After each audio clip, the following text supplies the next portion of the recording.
ప్రత్యేకంగా మా Bible college నడుస్తుంది ఆలయంలో. దానికై నేను వెళుతున్నాను. ఉదయాన్నే వెళ్ళాలి అక్కడికి. విమానాలు గారు కొంచెం ఇది చేశారు, ఆగాల్సి వచ్చింది. సరే, ఏదేమైనప్పటికీ కూడా మీతో గడిపే భాగ్యం దేవుడు నాకు ఇచ్చినందుని బట్టి దేవుడికి స్తోత్రాలు చెల్లిస్తున్నాను. Praise the Lord. దేవుని మహాకృపను బట్టి ఆయన సన్నిధానంలో ఇంతవరకు మనం నడిపించి బలపరిచి సహాయం చేశారు. దాన్ని బట్టి దేవునికి స్తోత్రాలు. నేను తెలియని వ్యక్తినే కాదు, అందరికీ పనిచేస్తుంది. ఈ సమయం వచ్చిన వాక్యం చదువుకుందాం. మనందరికీ పరిచయమైన మాట నెహెమ్యా గ్రంథం 4వ అధ్యాయం 6వ వచనంలో ఒక మాట చదువు. అయినను పని చేయుటకు జనులకు మనస్సు కలిగి ఉండెను కనుక మేము గోడను కట్టించుంటిమి. అది సగము ఎత్తు కట్టబడి ఉండెను. మన పరిచయమైన ఈ భాగం నెహెమ్యా గ్రంథం తిరిగి కట్టుట, పాడైన దానిని తిరిగి బాగు చేయటం అనే అంశంలో నెహెమ్యా గ్రంథంలో చదువుతూ ఉంటాం. చాలా సేవా జీవితంలో మనకు ఎదురయ్యే పరిస్థితులు చాలా నెహెమ్యా గ్రంథంలో మనకు కనబడుతూ ఉంటుంది.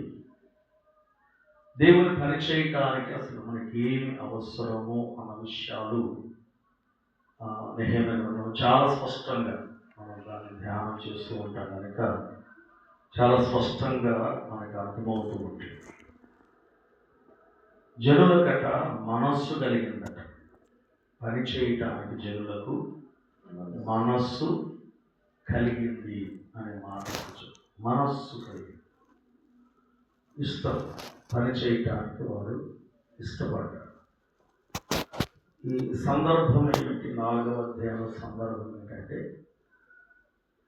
వారు పనిచేస్తున్నారు. 3వ అధ్యాయంలో పని ప్రారంభమైంది. గోడలు కడుతున్నారు, గుమ్మాలు నిలబెడుతున్నారు. పాడైపోయినవి, పడిపోయిన, కాలిపోయిన గుమ్మాలు, శత్రువులు పడవేసిన గోడలు, అలాంటి గోడల్ని తిరిగి మరలా వారు కడతారు. 4వ అధ్యాయంలో శత్రువులు వారిని చూసి హేళన చేశారు, ఎగతాళి చేస్తున్నారు, బలహీనపరుస్తున్నారు. పని గొప్పది, వారు చేసే పని గొప్పది, మంచిది అనే మాటలు ఉంటాయి. అయితే అలాంటి పని చేస్తున్నప్పటికి కూడా ఎగతాళి. చాలాసార్లు మనకు కూడా అనిపించింది, నేను చేసే తప్పు కాదు కదా, పాపం కాదు కదా, లేకపోతే నష్టపరిచేది కాదు, ఎవరిని అది నష్టపరిచేది కాదు. మరి పరిచర్య ఎవరికి నష్టాన్ని కలుగు చేసేది కాదు, మేలు కలుగు చేసేది. ఒక వ్యక్తిని పాపంలోంచి విడిపించేది, ఒక దురలవాటు నుంచి విడిపించేది, శాపకరమైన పరిస్థితుల్లో నుండి విడిపించలేదు, పాడైన కృంగిన స్థితిలో నుండి విడిపించి లేవనెత్తే పని దేవుడు మనకిచ్చాడు. దాని కొరకు మనల్ని ఏర్పాటు చేసి, సరే మనకున్న విధానాలను, పిలుపు, దర్శనం, దేవుని ఏర్పాటు, దేవుని సమర్పణ, దేవుని కొరకు బ్రతకాలని సమర్పణ, మనం ఎన్నో మన తెప్పులు మనం పడతాం. అంతేనా? మనకున్న బాధలు, మనకున్న ప్రాంతాలు వదిలిపెట్టి రావచ్చు, ఉద్యోగాలు వదిలిపెట్టి రావచ్చు. మన స్థితి ఏ దేవుడు ఎరిగిన వాడు. ఆకలి తప్పులు, కరువులు, కాటకాలు, ఏదో పరిస్థితులన్నీ కూడా ఎవరి పరిచర్య, ప్రతి పరిచర్య అలాగే ప్రారంభించినప్పుడు, వారు వచ్చినప్పుడు ఎవరి పరిచర్య ఉన్నతంగా ఏమి స్టార్ట్ అవ్వదు కదా. వారు మొదటి నుంచే రావాలి, ఫస్ట్ నుంచే వారు రావాలి. అలాంటి స్థితి ఎన్నిటికో ఓర్చుకున్నారు, ఎన్నిటికో మనం సహించుకున్నాం. అయితే ఆత్మరక్షణ కొరకై పనిచేస్తున్న మనల్ని చూసి హేళన చేస్తున్న వారు ఎంతోమంది, ఎగతాళి చేస్తున్న వారు ఎంతోమంది. ఇలాంటి పరిస్థితులు అయినప్పటికీ కూడా వారు పనిచేయటానికి మనస్సు కలిగిన వారై ఉన్నారు.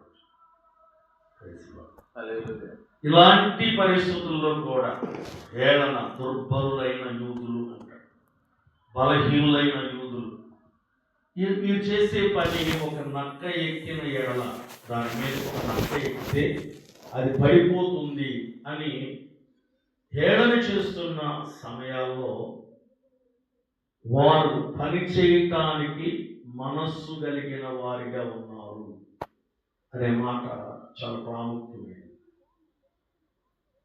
సపోర్ట్ చేస్తే ఉద్యోగం వచ్చింది, ఎంకరేజ్ చేస్తే మనకు కొంచెం బలం బూస్ట్ ఉంది.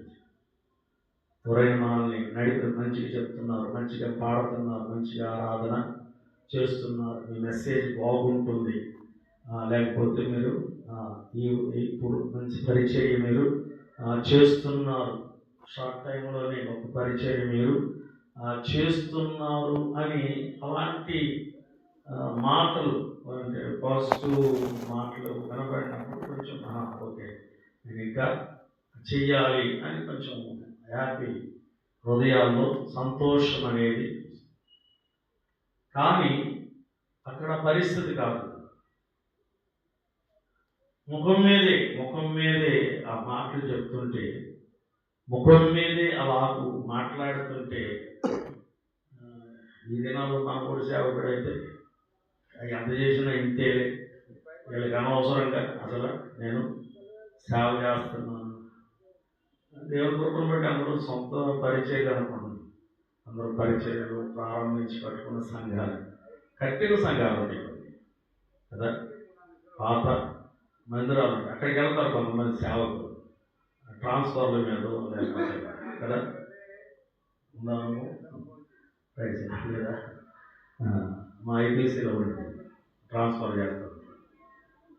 అలాంటి పరిస్థితుల్లో వీడేమో అనుభవం తక్కువ, వాళ్ళేమో పెద్ద ముదురుగా, విశ్వాసులేమో పెద్ద ముదురు, ఎప్పటి నుంచో ఉన్నవాడు, వీళ్ళేమో అనుభవం తక్కువ. వాళ్ళ దగ్గరికి వెళ్ళేసరికి ఎలా ఉంది, వాళ్ళకి వాక్యం చెబుతుంటే వాళ్ళ పెద్ద పెద్ద ప్రసంగాలు విన్నవాడు, మంచి అభిషేకాన్ని పొంది కలిగిన వాడు, అలాంటి వారి మధ్యలో వాక్యం చెబుతుంటే ముఖం ముందే చెప్పారు కదా, మన నక్షత్రం అంటే ఏమనేది, అబ్బాయి అక్కడ కాదండి, ముఖం ముందే చెప్పేసి. అలాంటి పరిస్థితులను చేయటానికి మనస్సు